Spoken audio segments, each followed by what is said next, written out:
하이브리드 기준으로 풀업 넣으면은 4천만 원 초중반이 나오니까 이걸 누가 사냐, 그럴 거면 뭐 테슬라 사지, 막 이런 얘기가 되게 많이 나오는데 제가 바로 계약했습니다. 지금 저는 거의 나오자마자 계약을 했고 10월 달에 출고를 받을 예정입니다. 그러니까 조금 더 보태면은 뭐 모델 Y도 살 수 있고 그랜저 깡통도 조금만 더 보태면 가능하죠. 그 저도 이제 GV70도 되게 차가 예쁘다고 생각을 해서 GV70을 중고로 사도 레인지에 들어오기도 하고, 요즘에 또 저는 소렌토 MQ4도 좀 봤었어요. 요즘 중고 가격이 참 괜찮길래 결국 아반떼 하이브리드를 거의 4천만 원 넘게 계약을 했습니다. 그냥 제가 왜 아반떼를 굳이 4천만 원을 주고 계약을 했는가, 그거를 좀 먼저 말씀을 드려보려고 해요. 먼저 첫 번째로, 저는 사실 SUV를 원래 타던 사람이거든요. 투싼을 거의 9년 정도 IX 모델로 탔었고, 그래서 SUV의 장점을 알고 있기 때문에 굉장히 고민을 많이 했었습니다. 너무 좋아요. 시야도 높고 짐도 많이 들어가고 공간도 넉넉해가지고 저도 실제로 이사를 투싼으로 많이 했었던 것 같아요. 그런데 제가 요즘에 제 사용 패턴을 보니까 SUV가 필요한가 생각이 들더라고요. 제가 보통 출퇴근할 때 차를 많이 타는데 서울에서 편도 10km 정도 거리를 타요. 안 막히면 30분, 막히면 한 4, 50분 정도 걸리거든요.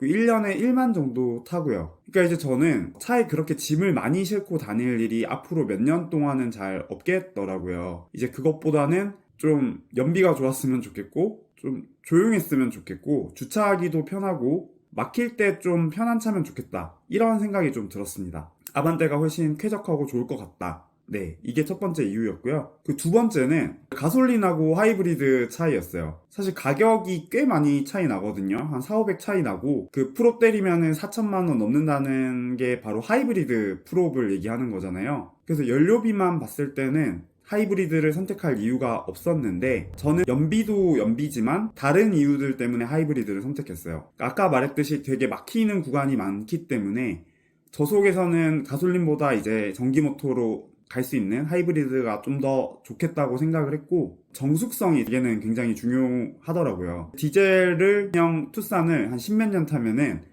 진짜 덜덜덜덜 거려요. 엄청 진동. 그래서 좀 조용한 차, 내가 안 몰아본 하이브리드라는 이런 유형의 차를 타보고 싶다, 게 좀 컸었던 것 같아요. 그러니까 연비도 굉장히 중요한 포인트지만 하이브리드를 고민하실 때 저와 비슷한 패턴이시라면 이런 정숙성도 한번 고려해 보시면 좋을 것 같아요.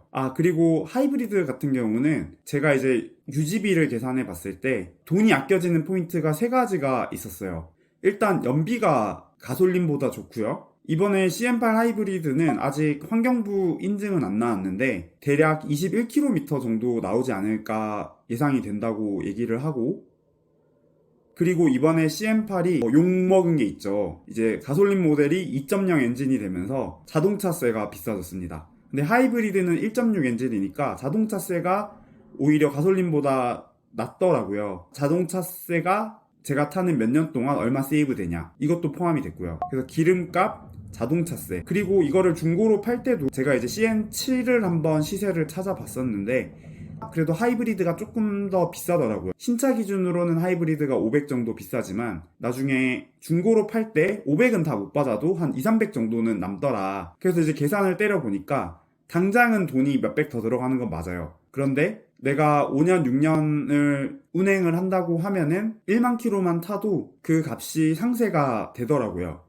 사실 하이브리드 시작도 3천만 원 초중반이거든요. 3천만 원 초반이에요, 제일 낮은 트림이. 근데 왜 저는 4천만 원이 됐냐? 사실 옵션을 많이 넣은 거죠. 제가 거의 대부분의 옵션을 다 넣은 것 같아요. 안 넣은 옵션이 18인치 휠하고 파노라마 선루프, 이거 두 개만 빼고 다 넣었거든요. 이거 두 개를 안 넣은 이유를 말씀드리면은, 일단 하이브리드는 17인치가 기본이에요. 그런데 휠 인치가 커지면은 외장은 조금 멋있는데 연비가 줄어들고, 그러니까 연비가 나빠지고요. 그리고 승차감도 안 좋아진다고 하더라고요. 저는 이제 아까 앞에서도 말씀드렸듯이 제가 아반떼 하이브리드를 선택한 이유는 연비, 이런 경제성과 승차감 때문인데 그거를 희생하는 휠 인치업은 할 필요가 없다고 생각을 했고, 파노라마 선루프는 제가 이제 선루프에 대한 로망이 없기도 하지만 뭐 선루프가 있으면 뭔가 쓰지도 않는데 장고장이 난다거나 열고 닫고 하면서 그런 게 있지 않을까? 굳이? 라는 생각에 저는 뺐었어요. 넣은 옵션들은 이제 안전과 관련된 옵션들 다 넣었고요. 그리고 마지막에 좀 고민했던 게 뱅앤올룹 오디오 있잖아요. 그 완전 뱅앤올룹스는 아니지만 거기서 뭐 조율해 주는 거. 그게 좀 100만 원이어서 마지막까지 좀 고민을 했었는데 요거는 제가 상담한 카마스터님께 물어봤는데 안 써보셨으면 한번 넣어보셔라. 저라면 넣겠습니다 라고 이제 말씀해 주셔서 그냥 넣었어요. 사실 제가 이제 딜러님이 그렇게 얘기해 주신다고 해서 넣은 건 아니고요. 제가 이제 10년 넘은 차를 타왔잖아요. 그래서 좀 이번엔 새로운 경험을 한번 해보고 싶은 거예요. 좀 일상에서 편안하게 운전하는 거. 사실 그게 옵션에 거의 다 몰려 있더라고요. 그래서 이제 제가 4천만 원짜리를 산 기준은 결국에는 옵션에 돈을 많이 쓰냐 아니면 차급을 하나 올리냐 이 결정의 차이인데, 저는 차급에 돈을 쓰기보다는 내가 매일 사용하는 기능에 좀 만족감 있는데 돈을 써보자. 제가 4천만 원을 쓴 기준이었던 것 같아요. 그러니까 예를 들어서 제가 아반떼 하이브리드 옵션을 안 하고 조금만 더 보태서 그랜저 깡통을 샀다고 쳐요. 그럼 이제 제가 한번 써보고 싶은 안전운행이라든지 뭔가 이런 여러 가지 옵션이 빠지는 거예요. 그러니까 그것보다는 저는 이제 이런 편의성을 한번 경험하고 새로운 경험을 해보고 싶었고 크게 불편한 점이 없었다. 이게 제 선택의 기준이었던 것 같아요. 그리고 사실 뭐 많은 분들이 얘기를 안 하는 게 있는데 아반떼랑 그랜저가 사실 차 가격이 같은 거는 맞아요. 그래서 저도 고민이 실제로 됐었고, 근데 이제 유지비로 보면은 차이가 굉장히 많이 나거든요.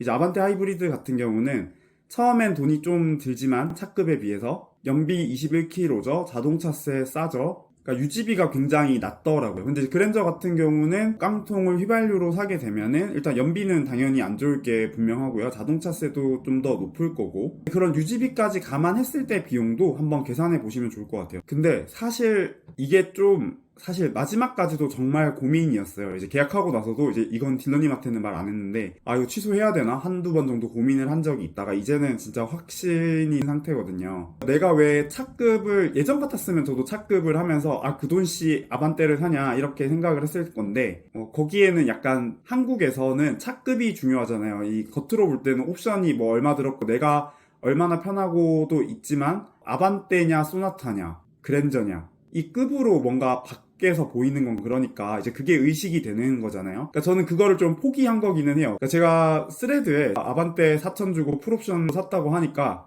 저는 이제 이런 상황으로 이유로 샀다고 했는데 엄청 이제 배나라 감나라 하시는 분들이 굉장히 많으신 거예요. 제 상황에 대해서는 다 모르시겠지만. 그래서 이제 저도 이런 사회적인 시선도 좀 있지만 저는 이제 외부의 시선은 모르겠고 나는 내가 좀 편하게 쓸래 실용적으로 라는 관점에서 이런 결정을 하게 된 것 같아요. 그리고 사실 소나타 하이브리드랑 아반떼 하이브리드랑 가격이 지금 똑같았거든요. 저는 소나타가 W급 차인 건 알지만 저는 이왕 이제 중고차를 오래 탔으니까 이번에는 뭔가 최신의 차 그리고 디자인적으로 제 마음에 드는 차를 좀 타고 싶었어요. 조금 다른. 그러니까 이제 소나타 같은 경우는 이제 풀체인지 전이고 이제 단종이 될 수도 있다는 얘기도 살짝씩 나오잖아요. 그런데 이번에 완전 풀체인지 되어서 나오는 아반떼가 제 개인의 취향이지만 디자인도 저는 소나타보다 훨씬 예쁘다고 생각을 했고요. 그래서 그런 디자인의 요소를 좀 둬서 선택을 했던 것 같아요.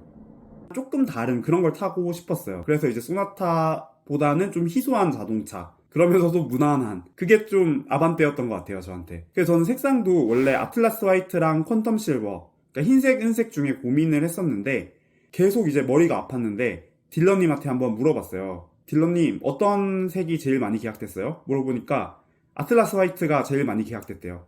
그러니까 이제 흰색 아반떼 사면은 중고로 팔 때도 50에서 100만 원 정도 더 받을 수 있죠. 그래서 저는 퀀텀 실버를 했습니다. 조금 다른 차를 원해서. 그리고 이제 이번에 아반떼 뒷면 디자인 보면은 그 범퍼 같은 게 색깔이 흰색은 조금 어색하다고 저는 느껴지더라고요. 그래서 이제 저는 은색이나 쥐색 뭐 그렇게 튀는 색깔은 아니니까 감가가 많이 안 되잖아요.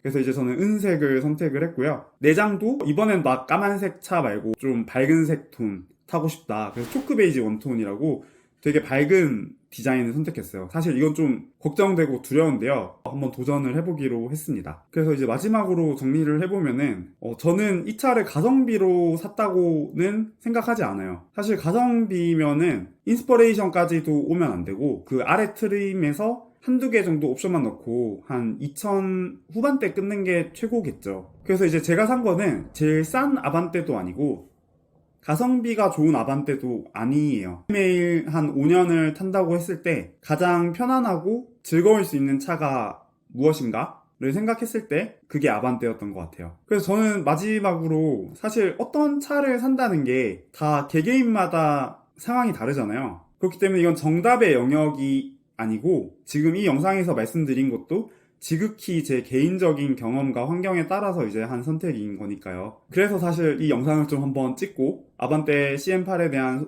이야기를 한번 올려보고 싶었고요. 저같이 혹시 4천만 원대로 아반떼 하이브리드 계약하신 분 있으면 반가울 것 같아서 댓글에 남겨주시면 좋겠고요. 앞으로도 이제 제가 선택한 세부 옵션 그리고 10월 달에 차가 나올 건데 그때 실제 출고기나 제가 운행하면서 느끼는 그런 것들도 영상으로 만들어서 하나하나 올려보겠습니다. 네, 여기까지 들어주셔서 정말 감사합니다.